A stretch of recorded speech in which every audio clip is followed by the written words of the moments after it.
안녕하십니까. 이스타치과 의원 신홍수입니다. 오늘은 지난번 시간에 이어서 의식과 진정을 하시는 개인 병원들이 많지 않은 것을 장애물이 무엇인가에 대해서 다시 이어서 설명을 드리도록 하겠습니다. 제가 생각하는 세 번째 장애물은 장비입니다. 장비. 선생님들이 이제 시행을 하시려고 해도 아니 뭐가 필요해 이렇게 생각하시지 않습니까? 그래서 무엇이 필요한지에 대해서 설명을 좀 드리도록 하겠습니다. 세데이션 약물을 투여하는 방법은 크게 보면 세 가지입니다. 먹는 방법, 약을 먹이거나, 그 다음에 이제 가스를 통해서 이널레이션 하거나, 아니면 IV 하는 방법이 세 가지가 되겠습니다. 제일 많이 쓰시는 약물은 다이아제팜이시죠. 다이아제팜이고, 제일 첫 번째 이게 문제가 뭐냐면 후하시기가 쉽지 않습니다. 되게, 대학병원 근처 앞이 아니면 다이아제팜을 잘 가지고 있지 않거든요. 이것도 향정이라 관리해야 되는 약물이기 때문에. 그래서 그렇고, 두 번째 생각할 때 제가 이제 먹는 약을 잘 쓰지 않는 것은 정작 제가 진료를 해야 될 시간에 딱 재우고 의식이 없는 상태에서 진료를 시작하고 또 이제 진료가 다 끝나서 환자분이 이제 진료 끝났으니까 이제 집에 돌아가셨어도 좋겠습니다라고 해야 되는 시점이 정하기가 어렵다는 것입니다. 예를 들면 선생님들이 열심히 이제 GBR 해 두시고 이제 닫기만 하면 되시는데 환자분이 깨시게 된다든지 하면 불안해서 더 이상 진행을 못 하시겠다 그러면 이제 큰 문제지 않습니까? 오도 가도 못하는 상황이 되는 건데. 그럴 때 또 다시 약을 먹이게 할 수도 없고.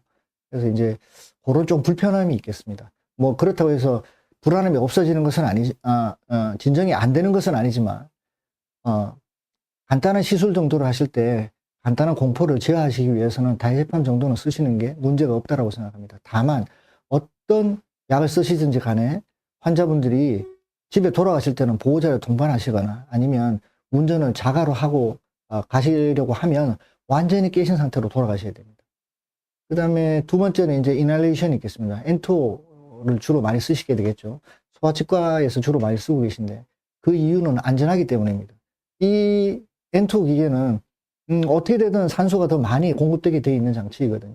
그래서 환자분들이 스위치 하나로 약을 끄고 또 뭐 엔토를 적절한 약을 갖다 투입한 다음에 산소를 다시 주입하면 빨리 깨고 뭐 이런 이제 장점이 있으시죠. 다만 사진에서 보시는 것처럼 저런 그 이 마스크를 쓰시게 되면 어떻습니까? 예, 저희가 진료하실 때 상당히 어렵겠죠. 예를 들면 7번이나 뭐 상악동 수술하신다고 했을 때 저걸 코에다 걸고 그 다음에 다시 입안에서 뭔가 하신다 그러면 상당히 저는 행동에 제약이 따르더라고요. 그래서 잘 사용하고 있지 않고요. 그러다 보니까 생각하는 게 얼굴이나 입안에서는 아무것도 하지 않으면서 제가 진료하는데 방해되지 않으면서 할 수 있는 방법을 찾다 보니까 IV 라인을 이용해서 하는 세데이션을 찾게 됐습니다. IV 세데이션 하는 방법은 크게 봐서 두 가지인데요. 볼루스 인젝션과 컨티뉴어스 인퓨전 펌프를 이용한 컨티뉴어스 인젝션이 있겠습니다. 볼루스 인젝션은 하지만 한 번에 다 주시는 게 아니라 이거는 인터미턴트, 그러니까 간간히 주셔야 되는 거죠. 왜냐하면 약물이 시간이 한 번 주입하시면 보통 한 15분에서 20분 정도, 길면 한 30분 정도 가거든요. 그러니까 그 다음에 시술이 이어진다 그러면 누군가 또 약을 또 놔야 되는 불편함이 있죠. 그렇고 약물은 저렇게 저는 늘 인터미턴트 볼루스 인젝션 하든 인퓨전 펌프를 하든 당연히 수액을 먼저 환자분께 연결해 놓은 상태에서 약물을 주시는 걸 추천드립니다. 어떤 응급한 상황이 생기시더라도 그러면 약을 신속하게 왼쪽 사진에서 보시는 것처럼 투여할 수 있기 때문입니다. 그 다음은 이제 인퓨전 펌프를 이용해서 할 수 있는 방법이 있겠죠. 이것은 이제 50cc 시린지에다가 미다졸람이든 어떤 다른 세데이션 약물들을 갖다가 재우신 상태에서 일정한 속도로 주입을 하게 되는 그런 방법입니다. 아주 천천히 주입하게 되기 때문에 환자분의 세데이션이 스무드하게 일어나게 되고요. 급격하게 발결산이 흔들리는 것을 방지할 수 있습니다.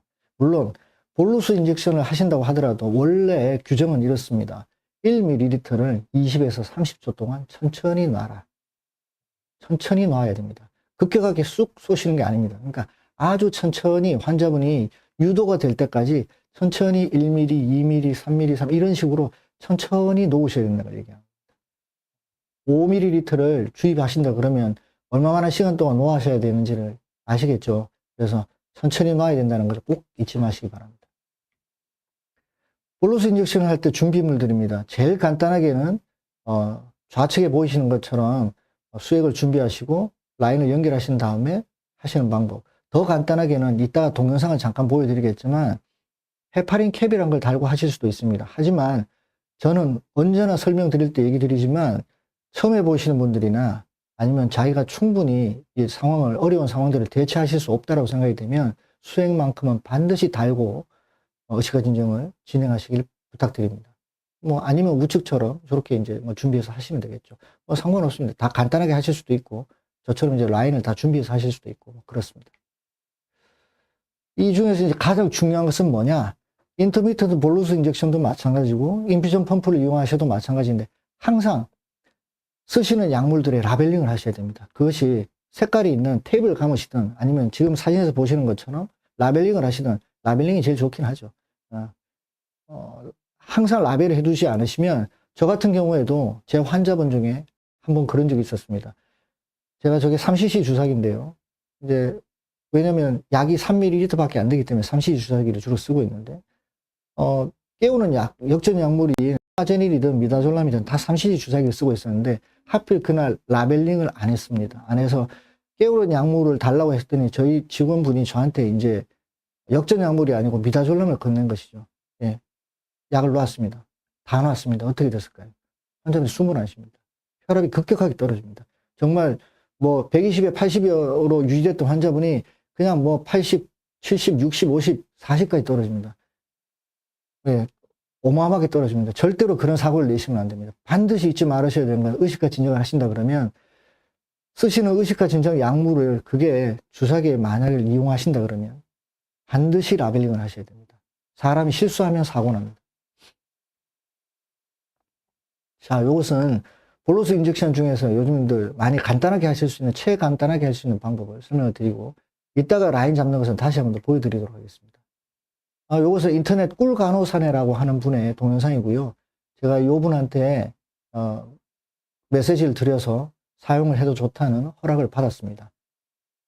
인터넷 꿀간호사 치시면 이분이 아주 그 영상을 잘 찍어 놓으셨더라고요. 요즘 최근에 업로드는 없으신데 3년 전쯤에 잘 업로드해 두셔서 쓰고 있고요. 라인을 잡으신 다음에 네. 토니켓을 풀고요. 네.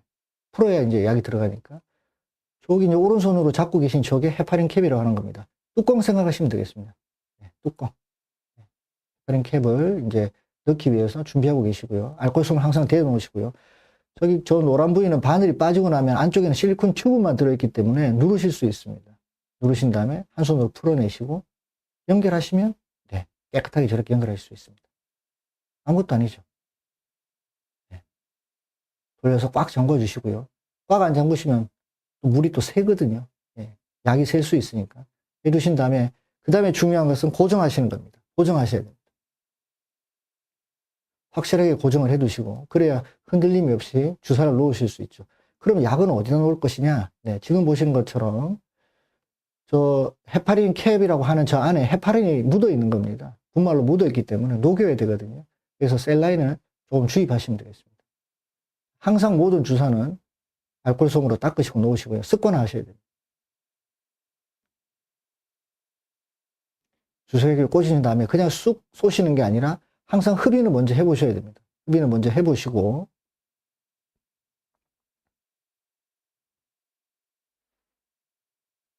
네. 당겨보시면 피가 올라오신 걸 볼 수 있습니다. 네, 저러면 제대로 이 라인을 잡은 것이죠. 이제 셀라인을 놔서 씻어냅니다. 헤파린을 녹이는 것이죠. 그러면 어느 정도 시간 동안은 혈전이 생기지 않습니다. 혈전이 생기지 않아서 혈관이 막히지 않는 걸 얘기하는 것이죠. 그러시면 선생님들이 시술하시는 동안 뭐 의식화 진정 약물이라든지 아니면 역전 약물을 손쉽게 놓으실 수 있겠죠. 놓으실 때도 마찬가지로 저렇게 하시면 됩니다. 죄송합니다. 그 다음에 이제 인퓨전 펌프 인젝션을 위해서 필요한 것들입니다. 와, 너무 많으시죠? 너무 많으신데 실제로는 볼루스 인젝션 할 때랑 차이는 수액 라인이 하나 더 있는 것이고요. 익스텐전 라인이라는 것을 하나 더 사용하는 것이고, 왜냐면 수액 라인은 환자분과 연결되어 있는 상태이고 그 옆으로 해서 이따 보시면 알겠지만 옆으로 해서 인퓨전 펌프를 연결해야 되기 때문에 그렇습니다. 연결해야 되니까 50cc인지 아까 쓴다고 얘기 드렸죠? 뭐 그 정도가 차이가 되겠습니다. 그 다음에 이제 미다졸람이든 뭐 케타민이 됐든 역전약물 쓰시고 그 다음에 플루마제닐 역전약물이 필요할 것이고 지금 보시는 사진에서 나와 있는 것들이 필요한 것들의 전부입니다. 그 다음에 이제 인퓨전 펌프가 필요한 것이죠. 인퓨전 펌프에다가 저렇게 50cc 시린지를 연결해서 환자분에 연결해서 사용하고 있습니다. 그 다음 제일 중요한 게 뭐냐라고 생각하면 바이탈 사인 모니터입니다. 다시 1편에 이어서 강조드리면 다른 것은 없어도 할 수 있습니다. 예. 물론 사람이 하면 더 필요할 가능성은 있긴 하지만 바이탈 사인 모니터가 있으셔야 환자분의 바이탈 사인을 측정할 수가 있고 그래야 세디에이션 깊이도 조절하실 수 있고 안전하게 환자분이 숨을 쉬고 있는지 심장이 잘 뛰고 있는지도 아실 수 있기 때문에 이것은 반드시 갖춰야 되는 장비라고 저는 생각합니다. 그 다음에 또 필요한 것은 산소 탱커인 것 같습니다. 이게 이제 대부분 해보시면 남자분들, 특히나 이제 클래스 2인 분들이나 아니면 목이 짧고 뚱뚱하신 분들 있지 않습니까? 저 같은 경우에도 이제 코골이가 심해서 코골이 장치를 하고 자는데, 이제 그런 분들이 세데이션 하시면 당연히 코를 고시게 되는 거랑 똑같은 효과를 보시게 됩니다. 이거 어떻게 되겠습니까? 숨을 안 쉬세요. 숨을 안 쉬게 되고, 그렇게 되면 산소 포화 농도가 떨어지시게 되고, 계속 알람이 울릴 겁니다. 바이탈 사인 모니터에서. 선생님들 당황되시죠? 그러면 어떻게 하느냐? 저는 저렇게 항상 산소 탱크를 연결해서 환자분 코에다 산소를 주입시킨 다음에 산소 포화 농도가 적어도 95 이상 유지되는지를 확인하고 다음을 진행하고 있습니다. 만약에 산소 탱크를 연결했는데도 숨을 쉬지 않는다. 이것은 환자분이 숨을 안 쉬고 있는 겁니다. 뭐 치과 치료 진행하시는 문제가 아니라 얼른 깨우시고 역전약물을 주시고 그다음에 물을 빨리 돌리셔서 환자분의 대사를 갖다가 어떻게 약을 끄고 생리식염수 또는 이제 뭐 IV 라인 잡아놓으신 수액을 이용해서 환자분을 깨우셔야죠. 계속 치과 치료를 진행하시면 되는 게 아닙니다.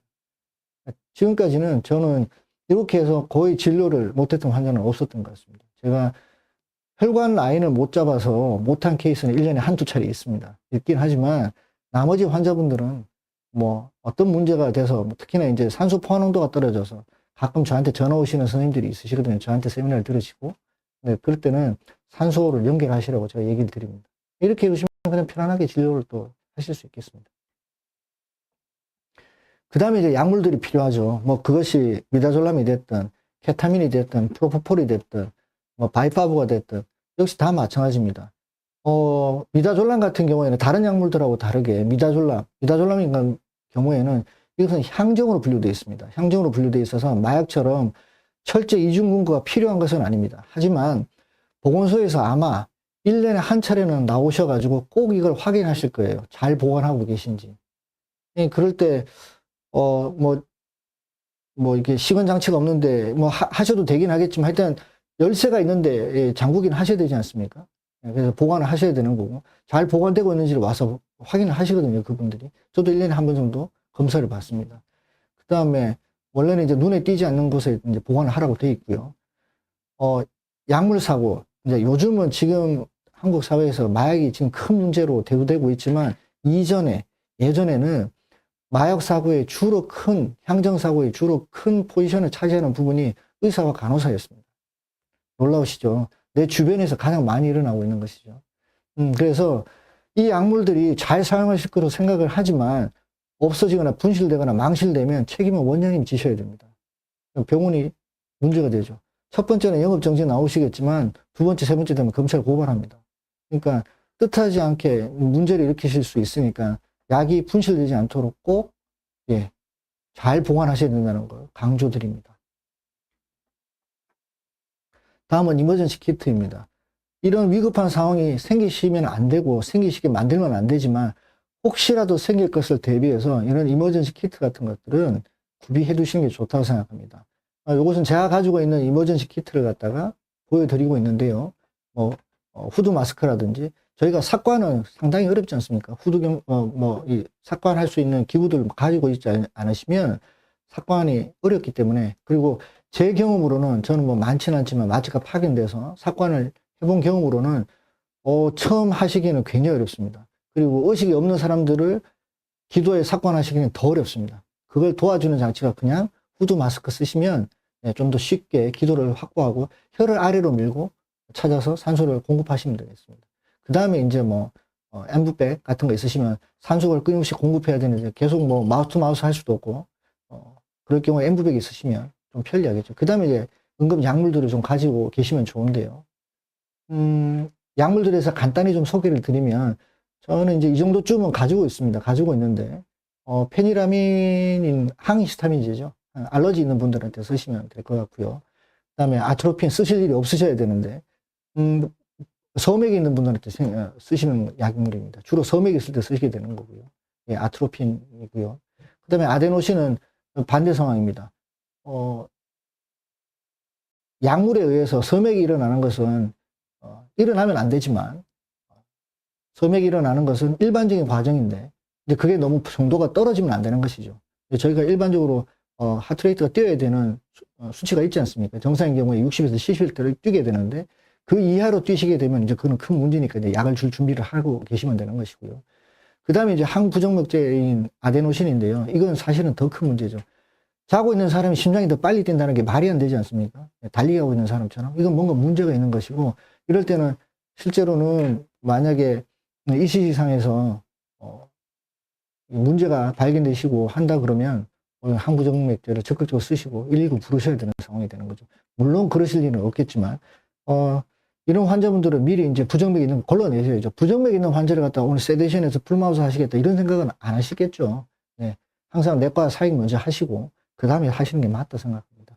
그 다음에 이제 교감신경 자극제인 에피네프린 정도는 갖고 계셔야 되고 그것은 좀 무섭긴 하지만 심정지가 온다든지 아나필락시스 반응이 온다든지 했을 때 놓으셔야 되는 것이죠. 네. 그래서 이 정도 약물들은 갖고 계시고 알고 계시고 사용법을 어떻게 해야 되는지를 알고 계시면 되고 대개의 약물들이 한앰플이라고 하는 것은 환자한테 한 번 쓰는 용량을 얘기 드리는 것입니다. 그러니까 너무 두려워하지 마시고 적극적으로 사용을 하는 거고요. 물론 이런 상황이 거의 저도 이건 사놓기만 했죠. 쓸 일은 거의 없는데요. 네, 쓸 일은 거의 없는데 아니 한 번도 안 써봤습니다. 에피네프린 한 번 써봤네요. 나머지는 쓸 일이 없었는데 다행이죠. 네. 위험 요소만 잘 알고 갖춰야 될 것들 알고만 계신다 그러면 큰 문제 없이 아마 이런 약물들은 사용하실 일이 없지 않을까 저는 생각이 듭니다. 실질적인 선생님들이 가장 어려워하시는 거죠. IV 라인 잡는 것이죠. 이게 이제 가장 큰 허들인데요. 머릿속에 다 알고 있고 장비들이야 사시면 되는 것인데 혈관은 어떻게 잡어? 이런 것이죠. 예. 동영상을 한번 보여드리겠습니다. 아주 옛날 동영상이라서 좀 그런 화질이 좀 그렇습니다. 저는 주로 혈관을 잡을 때 안티큐비탈 포사 사이트에서 잡습니다. 왜 그러냐면 저기 혈관이 사실은 대부분의 환자들에 의해서 가장 굵기 때문입니다. 선생님들이 내과 가셔갖고 체열 당해보신 분들이 있으시죠. 그죠? 건강검진을 할 때 해보시면 대부분 저기서 잡지 않습니까? 왜 그럴까? 가장 저희가 굵습니다. 굵어서 그렇습니다. 굵으면 굵을수록 잡기가 쉽죠. 지금도 이제 언뜻 혈관이 보이시는데요. 항상 습관적으로 IV라인을 잡으시기 전에는 혈관을 피부 있는 쪽으로 갖다 알코올성 쓰고요. 닦아내시고요. 말하신 다음에 잡으시는 거고. 지금도 제가 혈관을 잡으려고 하다가 토니켓을 감죠. 토니켓을 감아 보시면 혈관이 더 뚜렷하게 나타납니다. 왜? 위를 묶어놨으니까 피가 정체되어 있지 않습니까? 저 상태에서 하시면 더 쉽죠. 그래서 팔을 묶어서 하시게 됩니다.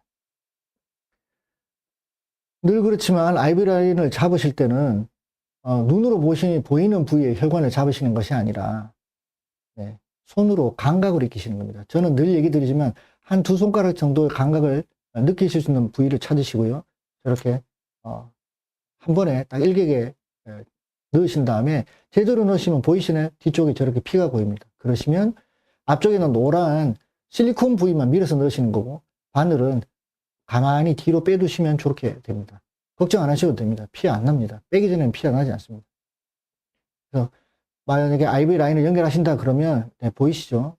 저 노란 부위를 꼭 누르시고 연결하시면 되겠습니다. 당연히 피가 뒤로 올라오게 되고요. 이제 토니켓을 풀고 물을 주시면 되겠습니다. 그래서 이제 혈관이 막히지 않게끔 하시면 제대로 되신 거고 항상 고정하시기 전에 물이 먼저 들어가는지 확인을 지금처럼 하셔야 됩니다. 제대로 물이 들어가면 피가 다시 거꾸로 환자분 쪽으로 이동하게 됩니다. 제대로 들어가는지 제가 또 눌러서 확인을 하고 있네요. 토니켓을 풀어야죠. 토니켓을 너무 꽉 묶어 놓으셔도 물이 잘 안 들어갑니다. 토니켓을 먼저 푸셔도 됩니다. 저분은 혈관이 워낙 좋으셔서 그냥 되시는 거고요. 그런 다음에 저렇게 테이블 해서 고정을 확실하게 해두셔야 됩니다. 주무시다가 움직이시는 분들이 있기 때문에 물론 억제대로 하기도 하지만 움직이셔서 빠질 수 있기 때문에 항상 테이블 이용해서 고정하시고, 저는 주로 이제 태가덤이라고 하는 더 얇고 더 잘 부착되는 테이블 이용해서 하고 있습니다. 뭐 그런 것들도 이용하시면 안전하게 될 것 같고, 또 손을 움직이실 수 있기 때문에 이제 항상 저렇게 연결해서 고정해 놓고 있습니다. 손가락으로 잡으실 수 없게끔 고정해 놓고 있고요. 물이 잘 떨어지고 있는지 확인하시면 아이비는 잡아진 것이고, 약은 아까 보신 것처럼 저 노란 부위에다가 혈관 잡는 것처럼 생각하시고 놓으시고 아스피레이션 먼저 해보시고 약을 넣으시면 되고, 그렇습니다. 다음, 그래도 나는 혈관을 잘 못 찾겠어 하시면 이런 상품도 있습니다. 구글에서 가져온 동영상인데요. 저것은 빛이 나와서 저렇게 보여줍니다. 빨간색도 있고 초록색도 있고요. 인터넷 쳐보시면 많이 있는데, 와, 저러면 너무 찾기 쉽겠다, 그죠? 안 그렇습니다. 항상 혈관은 터치와 센스입니다. 두 손가락 정도로 잡아지는 부위가 있으시면 그 부위는 선생님들이 연습만 조금만 하시면 얼마든지 잡으실 수 있습니다. 하지만 손등으로 가면 갈수록 스킨이 두꺼워지기 때문에 바늘이 들어갈 때 저항이 굉장히 심해서 잡기가 어렵고 환자가 통통을 느낍니다. 그 다음에 손등 부위를 하신다 그러면 눈에 굉장히 잘 보이시지만 실제로 굵은 분도 있죠. 굵은 분도 있긴 하지만 대부분의 여자분들, 대부분의 노인 환자분들은 손등에 있는 혈관들은 굉장히 얇습니다. 그리고 잘 터져요. 쉽지 않습니다. 해보시면. 그래서 저는 안테큐비탈 포사에 있는 지역에서 세팔릭 베인과 베살릭 베인이 만나는 부위에서 먼저 연습을 충분히 하신 다음에 점점 밑으로 또는 뭐 팔등 쪽으로 옮겨가시면 되겠습니다. 그래서 이것도 사실은 연습입니다. 어렵다고 늘상 생각하시겠지만 잘 생각해 보시면 선생님들 엔도 처음 하실 때도 당연히 어려웠습니다. RPD 설계 마음 편하신가요? 환자분 오시면 어렵지 않습니까? 하지만 이것도 이런 연습을 하시면 얼마든지 선생님들이 해내실 수 있는 그런 것들입니다. 그래서 잊지 마셔야 되는 게 저는 터치 앤 센스라고 생각합니다. 다섯 번째 장애물인데요. 다 와가는데 다큐멘테이션 하셔야 됩니다. 향정신성 의약품은 다 쓰시고 나면 관리를 해야 됩니다. 세데이션 하시는 과정을 보시면요. 준비물이 필요하죠. 먼저 라인을 잡을 준비를 하시고요. 그 다음에 베니펑처를 하시고, 그 다음에 이제 약물을 주입하셔서 그게 인터미턴트 블루스 인젝션이 됐든 인비전 펌프를 이용하시든 어쨌든 유도를 합니다. 재우기 시작하는 단계가 있거든요. 그래서 천천히 유도를 하신 다음에 그 다음에 이제 시술을 하시기 위해서 메인터넌스 하셔야죠. 약물을 증감하셔서 많이 주무신 분들은 약을 조금 줄이시고, 잠이 잘 안 드시는 분들은 약물을 좀 더 많이 주입하셔야 되겠죠. 하신 다음에 뭐 치료하시면 되겠습니다.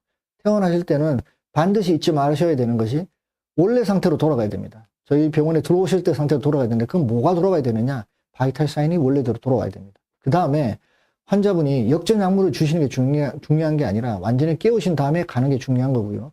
역적 약물을 준다고 해서 환자분의 모터까지 다 돌아오시는 게 아닙니다. 오해하시면 안 됩니다. 의식이 돌아왔다는 얘기입니다. 그러니까 환자분이 저랑 얘기하실 수도 있고, 또 숨을 크게 쉬라는 거에 반응할 수도 있고, 좀 더 뚜렷하게 반응할 수도 있고, 이런 상태를 얘기하는 것이고요. 완전히 깬 것은 몸에서 대사가 일어나야 되는 것이니까 충분히 시간을 주시고 완전히 깬 것을 확인한 다음에, 예를 들면 규정은 그렇습니다. 바이탈 사인이 원래 술전 상태로 돌아와야 되고, 그 다음 어떻게 어시스트 없이 일어섰을 때, 저는 주로 그렇게 하고 있습니다. 일어서 보라고 얘기를 드리고, 아무런 라인이나 수액 라인이나 그 다음에 바이탈 사인 체크하는 장치들을 떼지 않은 상태에서 일어나 보시고 어지러우신지 확인하신 다음에 괜찮다고 하시면 하나씩 장비를 제거해 드리고 있습니다. 그 다음 맨 마지막이 다큐멘테이션입니다. 이거 안 하시면 큰일 납니다. 2018년도 이전에는 향정신성의약품 관리대장 별지제 20호, 21호 이렇게 되어 있습니다. 20호는 어떤 약을 썼는지 대해서 쓰고 얼마나 남았고 얼마나 버렸는지 기록하는 것이고요. 21호는 그 마약류 저장시설 점검부입니다. 그러니까 법규상에는 꼭 이게 뭐 이중 잠금 장치가 아니어도 되고 철제가 아니어도 된다고 얘기해 놓고는 저장시설 점검을 꼭 하라고 그럽니다. 모순이죠. 잘 저장해 두면 이런 게 사실 필요는 없는데, 그죠? 그래서 금고가 잘 있는지 보라는 거죠.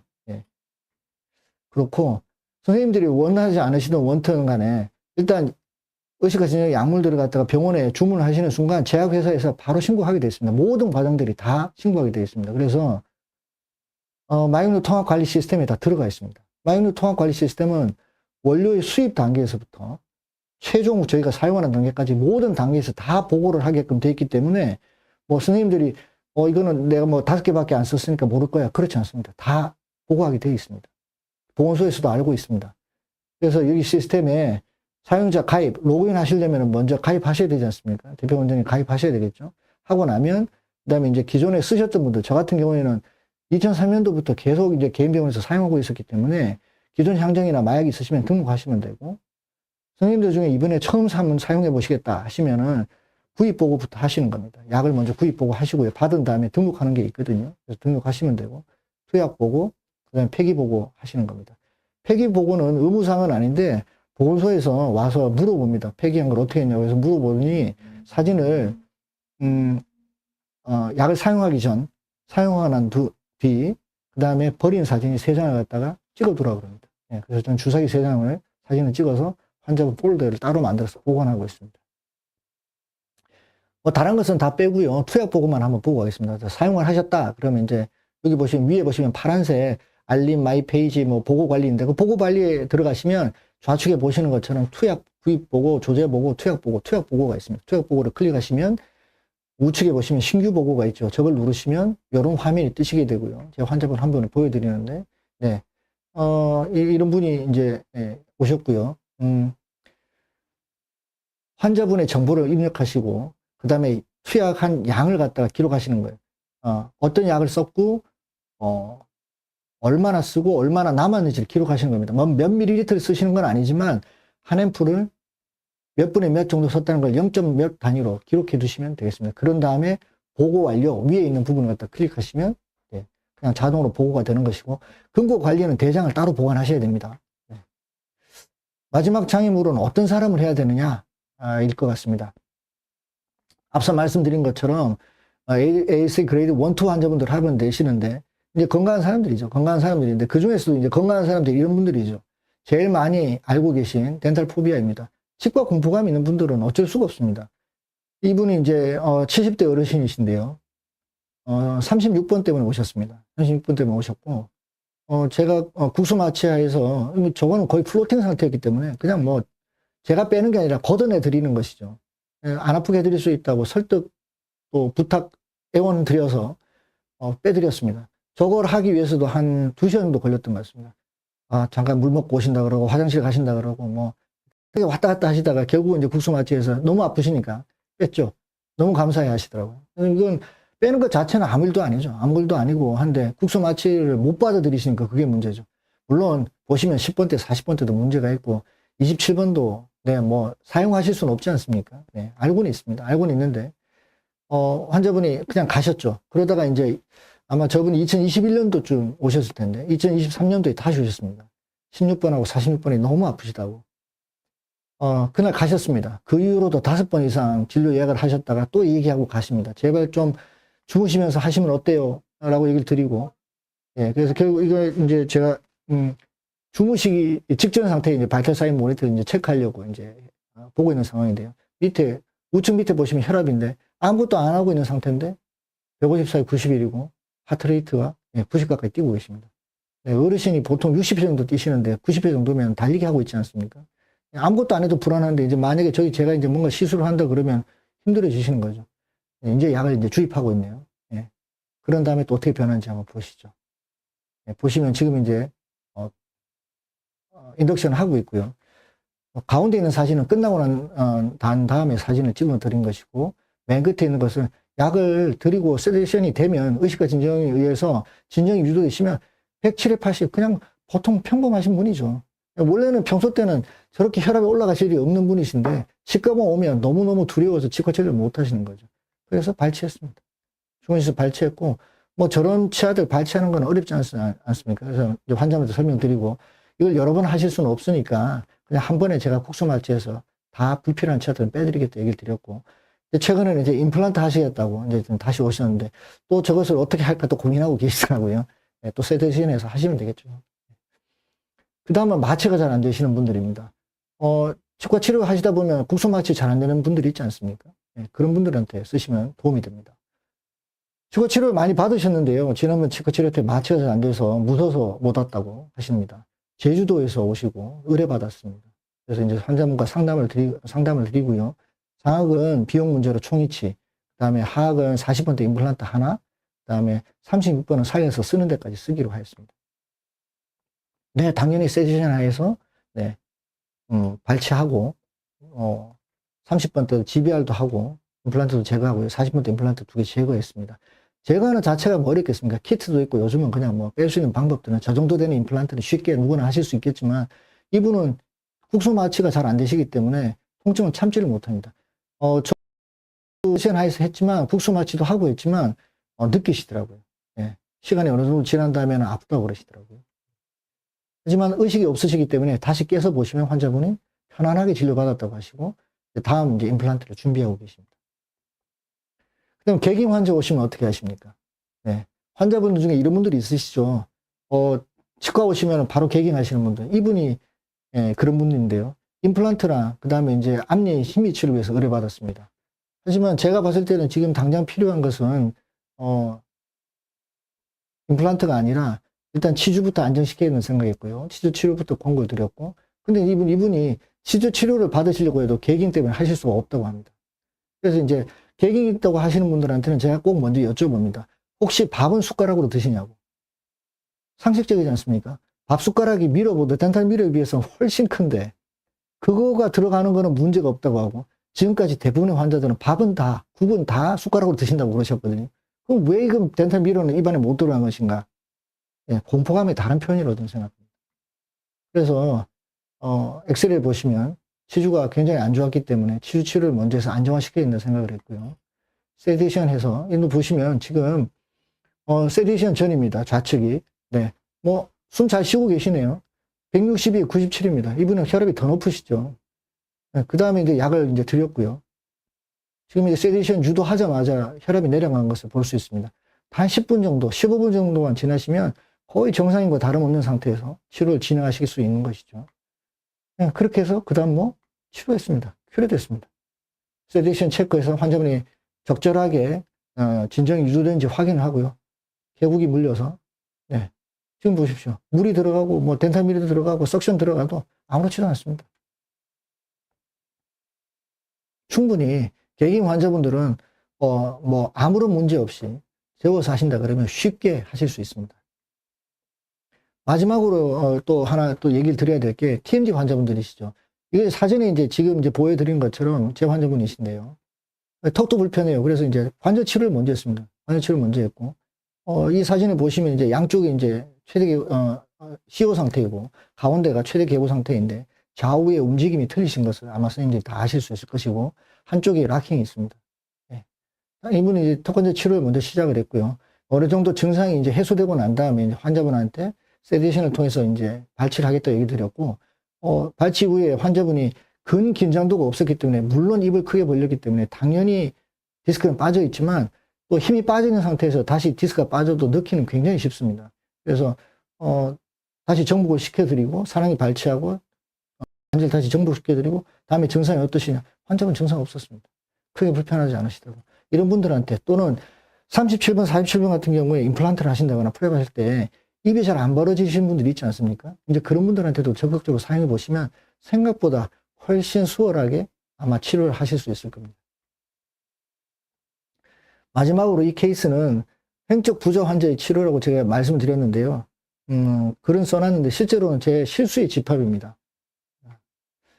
따님이 모시고 오셨는데요. 치과 치료를 자기는 본인께서는 식사하시는데 아무 불편함이 없어서 안 받겠다고 하시는 것을 가족분들이 모시고 왔습니다. 굉장히 이제 고집이 세신 분인데 사진에 보시면 10번대, 40번대가 시저바이신 것을 알 수 있고 그다음에 결손 부위가 있습니다. 엑스레이를 좀 보시면 과도의 형태가 위치가 조금 틀리네요. 좀 틀리고 왜 그랬을까 생각을 해보면 하악지의 길이가 양쪽이 틀린 것을 보실 수 있습니다. 그 다음에 당연히 중심선이 그러다 보니까 틀어져 있는 것을 보실 수 있고요. 횡적 부호조가 있는 것을 아실 수 있습니다. 약 한 달간 자료를 수집하고 데이터를 정리해서 환자분과 상의하고 그다음 치료 계획을 잡은 다음에 아래쪽은 임플란트로 위쪽은 RPG로 하기로 했고, 골 양이 부족한 부분에 40번 때는 리치 스플릿을 하기로 했습니다. 리치 스플릿은 뭐 적응증은 보통 한 3, 4mm 정도 뼈가 남아있을 경우에, 스플릿을 한 다음에 임플란트 심으면 되지 않습니까? 부족한 부분은 GBR을 하고 막을 덮고 끝났습니다. 물론 재웠었기 때문에 환자분은 뭐 전혀 불편함이 없이 진료를 받으셨다고 좋아하셨죠.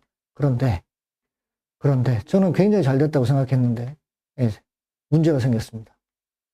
파레스테시아가 생기셨습니다. 드레싱 때까지는 별말 없으시다가 일주일 때 오셔가지고 감각이 여전히 없다고 얘기를 그때서야 하십니다.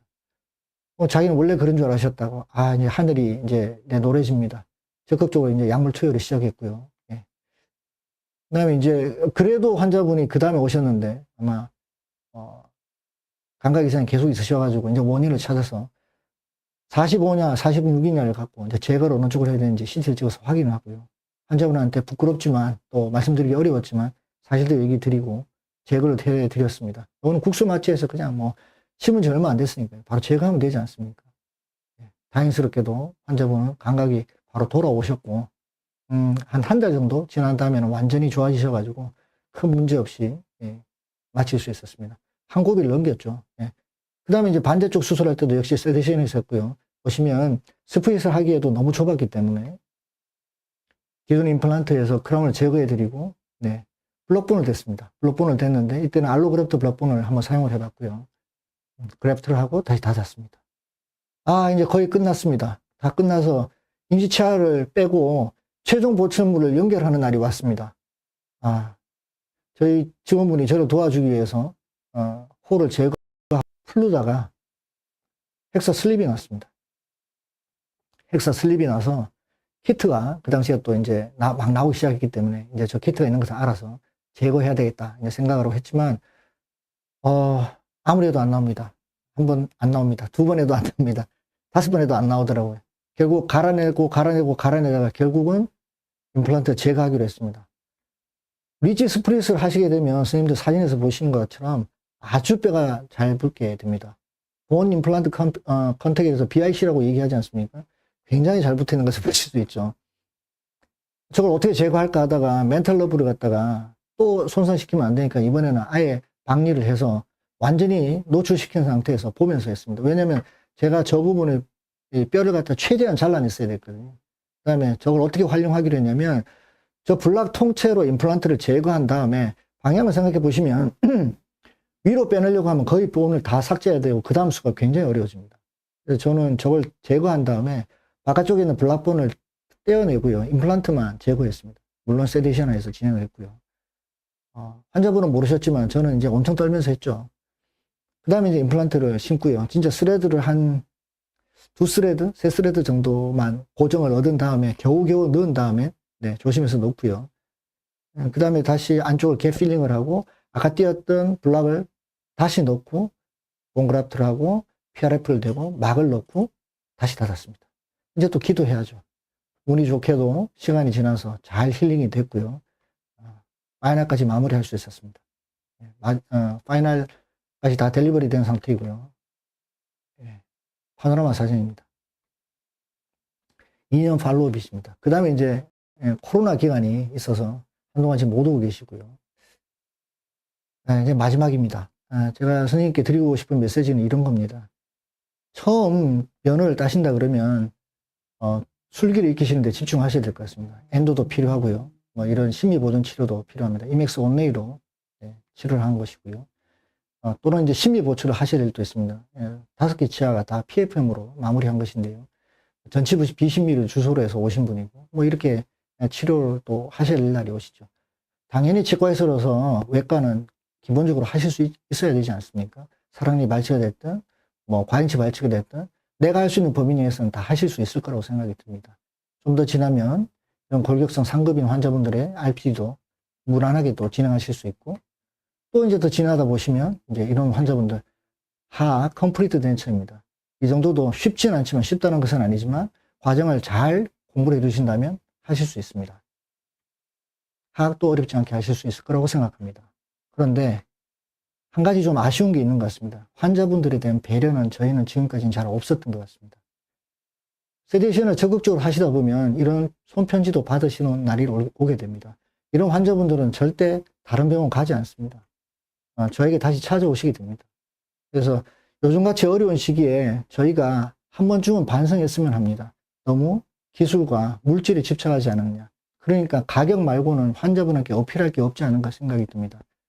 물론 세데이션 자체도 또 뭐 할인의 수단으로 사용하신다 그러면 저도 할 말이 없긴 하지만 이런 좋은 방법을 가지고 선생님들께서 환자분들에게 좋은 진료를 하신다 그러면 환자분의 신뢰를 얻게 되고 그 신뢰를 바탕으로 해서 병원도 더욱더 더 잘 되실 것으로 생각이 듭니다. 끝으로 저희 SKCD 스승이신 혼다 마사키 선생님의 글을 마지막으로 오늘 강의를 마치려고 합니다. Dentistry is a work of love입니다. 경청해 주셔서 감사합니다.